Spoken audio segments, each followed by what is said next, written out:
Pedro, muito obrigado por esta oportunidade Obrigado, que me dás para estarmos aqui à conversa e para depois podermos partilhar com quem nos vai ver e ouvir. Eu, na preparação desta nossa conversa, tentei fazer alguma investigação e corrige-me se eu estou enganado, mas tu jogaste vôlei.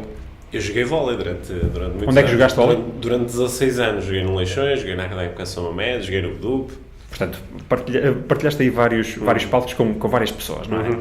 E eu, segundo sei, houve uma vez qualquer em que já estavas no mundo do desenvolvimento pessoal e foste dar uma palestra num determinado clube de vôlei. E para criares ali, para quebrares um bocado de gelo e criares alguma empatia, fizeste menção a um dos clubes onde tinhas jogado antes, que era um clube rival, e em que, enfim, as pessoas reagiam de maneira que não era bem aquela que estavas à espera, porque houve ali uma certa frieza. Foi alguma coisa do género? Esta minha investigação está certa ou nem por isso? Olha, eu diria que esse tipo de situações já me aconteceu várias vezes, não é?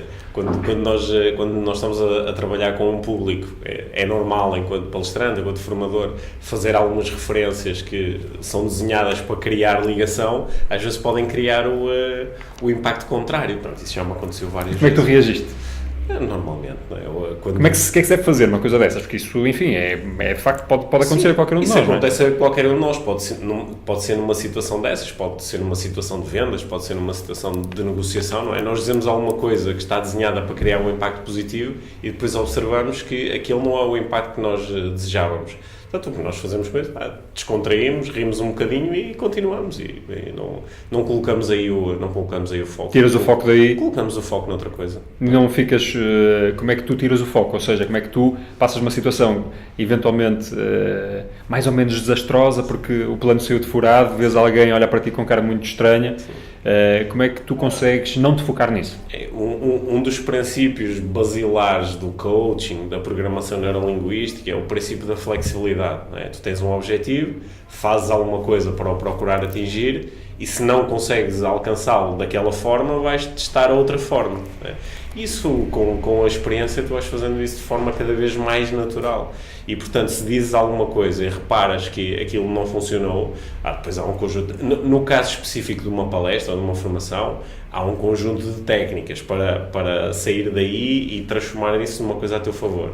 Mas acho que, assim, de uma forma geral, o mais importante é colocar o foco noutra coisa. É tu próprio não atribuis um significado muito grande a isto. Qual é o poder do mindfulness? O poder do mindfulness é trazer-te para o sítio de onde na realidade tu nunca consegues sair, que é o aqui e agora. Não é? Será que não saímos? Nós estamos tantas vezes fora do aqui e agora, não vês assim? Nós não saímos. É um paradoxo incrível esta experiência humana, é que por um lado eu não consigo sair do aqui e agora, não é? Eu estou sempre aqui e estou sempre agora, só que simultaneamente consigo ter a experiência mental de sair daqui e de ir para o futuro, ou ir para o passado, ou ir para outro sítio que não é este. E ver as histórias que estás a imaginar, não é? Sim, mas isso é tudo uma ilusão, porque na prática eu nunca saio do aqui e agora. Não é? Então, isso é um paradoxo. É um paradoxo com que eu gosto muito de brincar, porque eu observo muitas vezes a minha mente a viajar, não é? Ir para o futuro, ir para o passado, ou ir para outros sítios, enquanto simultaneamente eu estou sempre aqui e agora. Mas é bom que a nossa mente vá para o passado e para o futuro? Sim. Ou devemos tentar que a mente esteja presente neste momento e não viajar tanto? Há quem acredite que o ideal seria tu estás sempre presente, sempre no aqui e agora, sempre a viver as coisas tal como elas são, sem te associares ao teu passado, sem te associares ao teu futuro. Mas a mente tem esta capacidade de viajar no tempo por alguma razão. A razão é muito prática. A razão é permitir-te, olhando para aquilo que está a acontecer agora, leres aquilo que está a acontecer à luz da tua experiência, e isso muitas vezes é fundamental. E também tem esta capacidade de permitir projetar, criar, imaginar o futuro. Isso também te permite, às vezes, decidires lidar com o presente de uma forma diferente. Porém, se nos esquecermos no meio de tantas viagens de estar aqui agora, podemos também ter algumas... Sim, corremos um risco fundamental da experiência humana, que é chegar ao final da viagem e com a sensação de eu tiro sempre à frente, para a frente, onde é que eu estive? Esta intenção, de facto, este conceito é bastante interessante. Como é que tu consegues ganhar consciência da tua intenção ou preparar uma intenção? Porque podes ter uma intenção para uma determinada tarefa, Mas no limite ela tem que ser secundária a uma intenção maior da tua própria vida. Como é que é este processo? Este processo é um processo de desenvolvimento pessoal, é um processo de coaching, é um processo de questionamento, não é? Que é sentar-me com as pessoas e qual é a nossa intenção. Olha, por exemplo, aqui na minha organização, na Life Training, nós temos desde o dia 1, não é? Foi no dia em que criamos a organização, simultaneamente criamos também a missão, inspirar decisões apaixonadas, que é a nossa intenção última.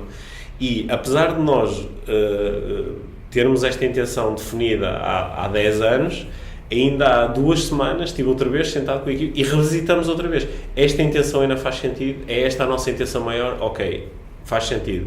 Então quais são as intenções que vêm abaixo desta? Não é? E começamos a construir esse mapa de intenções. E é isso que nos vai permitir estar ligados diariamente, lidar com as tarefas de que não gostamos tanto, sermos criativos, não é? Sermos persistentes. É o facto de estarmos conectados com essas intenções.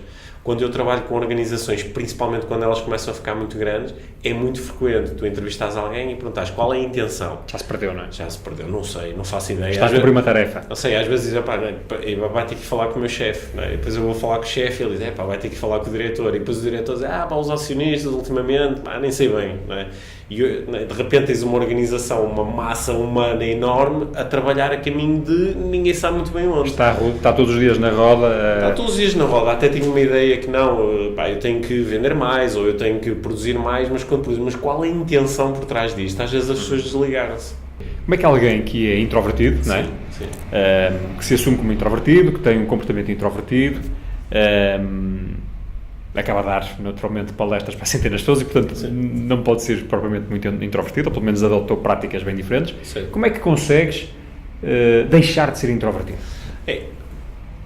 Foi perceber que o processo, aqui, o nosso processo humano, ele é complexo, não é? Nós temos 1 trilhão de células, nós habituamos a pensar em nós como uma entidade, mas nós na realidade não somos uma entidade, somos uma comunidade gigante, sempre em interação, com um grau de complexidade brutal, não é? Talvez a coisa mais complexa que existe neste universo. E em determinado momento eu percebi que essa complexidade às vezes pode ser resumida de uma forma assim um bocadinho mais simples, que é, eu tenho determinado tipo de pensamentos e esses pensamentos geram o acesso a determinado tipo de estados ou a determinado tipo de recursos internos e em função disso eu tenho certos comportamentos. Se eu conseguir mudar aquilo que penso, eu vou começar a aceder a recursos diferentes. E isso parece a algumas pessoas dizem, isso é simplista, isso não pode ser só assim. Experimenta. E foi essa experimentação que eu me concedi a mim próprio. Portanto, tens que ir mudar os pensamentos que estão na base dos comportamentos, é sim, isso? Sim, por exemplo, quando alguém diz eu sou introvertido, provavelmente está a dizer eu sou introvertido, tenho tendência a ficar calado, sou tímido, tenho medo de me expor. Mas que tipo de pensamentos é que eu tenho que originam isto? Não é? Penso que as pessoas não vão gostar de mim, ou penso que vou falar na hora errada, ou penso que não tenho competência suficiente. Ok, o que é que acontece se tu pensares outras coisas que não estas? E às vezes as pessoas dizem, não, mas eu não consigo pensar outras coisas. Claro que consegues. Não, mas eu até consigo dizer a mim próprio, não, afinal eu digo coisas muito interessantes, ou afinal as pessoas gostam de mim, só que eu não acredito nisto. Ok, mas esse pensamento é tão ilusório como o anterior. Treina um bocadinho, repete-o, fica com ele o tempo suficiente. Como é que faz esse treino? É tão simples quanto manter este discurso durante algum tempo. Não é? Inicialmente as pessoas dizem, mas assim parece que eu me estou a enganar, não é? Estou-me a enganar a dizer, agora vou dizer a mim próprio que sou extrovertido. Eu não sou. Porque as pessoas acham que há um tipo de pensamento que é verdadeiro e outro que é ilusório. Mas o pensamento, pela sua natureza, é todo ilusório. É só uma coisa que eu estou a dizer a mim próprio, não é? Então, que tal utilizar essa ferramenta de forma mais eficiente para mim e começar a ligar-me a padrões de pensamento que tendem a gerar o acesso aos recursos que me são mais úteis, não é? Sei lá, alguém diz assim, não tenho paciência nenhuma, não tenho paciência, o meu filho quer brincar comigo e depois eu não tenho paciência. O que é que a pessoa está a dizer a si própria que faz com que ela não tenha paciência? E, entre outras coisas, está a dizer que não tem paciência. O que é que acontecia se a pessoa começasse a dizer, apesar de sentir falta de paciência, começasse a dizer, ok, eu tenho paciência, eu sou muito paciente, eu sou a pessoa mais paciente do mundo. E mantenho este pensamento ativo o tempo suficiente para começar a sentir alterações no corpo. De repente, se tu fizeres essa brincadeira, o corpo começa a mudar, não é? Tu começas a sentir, aqui podemos usar muitas palavras, a vibração, a sintonia, eu gosto de falar em estado emocional, não? O estado emocional começa a mudar. Mas este conceito de coaching e desenvolvimento pessoal, muita gente olha com algum desdém, com algum até desprezo. Sim. Eu ia te perguntar, primeiro, porquê? E segundo, como é que tu lidas com isso? Olha, eu lido muito bem com isso, até porque se alguém disser que não quer fazer coaching, chamamos-lhe outra coisa qualquer. Ou seja, eu acho que aquilo de que nós estamos a falar é o coaching, assim, formalmente, né, conforme é praticado hoje em dia, vem da década de 70, é um momento em que se começam a passar alguns conceitos que já estavam muito presentes na área do desporto, começam a ser exportados para outras áreas, nomeadamente para dentro das empresas. Só que aquilo que está na base do coaching é tão antigo quanto a espécie, não é? Esta ideia de que eu posso ajudar outra pessoa a explorar as opções que ela tem à sua disposição. Isso é o que nós fazemos em casa quando temos uma conversa com os nossos filhos, ou quando estamos sentados com um amigo num bar a beber uma cerveja e fazemos algumas perguntas que ajudam outra pessoa de repente a ter um novo prisma, uma nova forma de olhar para a sua vida, não é? Podemos lhe chamar coaching ou podemos lhe chamar... Então de onde é que vem o lado preconceituoso? Vem de quê? De algum folclore que às vezes há... Olha, nestes eventos, é o quê? Sim, eu acho que isso ajuda imenso a que muitas pessoas criem anticorpos, porque há uma série de pessoas ligadas ao mundo do coaching que, com muito boas intenções, usam e abusam dos clichês, não é? Porque às vezes nós podemos receber uma mensagem que faz muito sentido para nós e vamos a correr... Não é? Espalhá-la pelo mundo. E às vezes nem sequer demos... A mensagem fez tanto sentido que eu nem cheguei a experimentá-la. Ok, é isto, não é? Sei lá, por exemplo, há pouco eu falei naquela ideia de que nós temos dentro de nós todos os recursos de que necessitamos. Isto pode ser entendido como um clichê, não é? Não, este tipo está a dizer isto, ele também. Eu, por exemplo, não tenho coragem. Pá, que ideia tão absurda.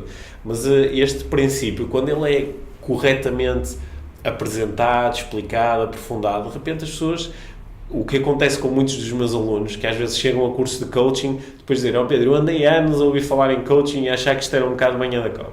Mas houve aqui uma coisa qualquer que me fez vir fazer este curso. E agora, durante o curso, eu estou o tempo todo com a sensação de, eu já fazia isto, eu já tinha estas crenças.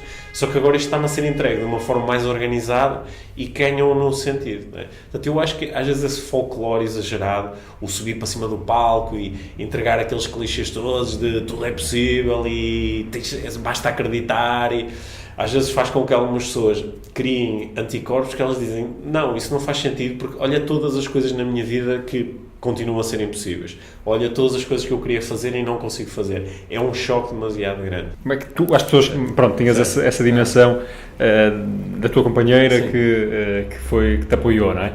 Mas seguramente tinhas no teu entorno pessoas a dizer, mas tu és maluco, tu agora vais fazer isso? Sim. E tu vivias bem com isso? Sim, vivi bastante bem com isso. Sim, não foi minimamente preocupante? Procurei, quando alguém me dizia tu és maluco, eu acho que já sabia o suficiente sobre desenvolvimento pessoal para entender que esta pessoa não estava a falar sobre mim, ela estava a falar sobre ela estava a dizer, eu só se fosse maluco é que iria fazer isso. Pronto, mas isso é uma informação sobre ela, não é? Eu no meu lugar, olha, é engraçado agora, passados 11 anos desses acontecimentos, é engraçado às vezes encontrar algumas destas pessoas que disseram tu és maluco e conversar com elas e elas trabalham no mesmo sítio, sentem-se igualmente infelizes e acham que os malucos são eles e acham que o maluco sou eu, não é? É pronto.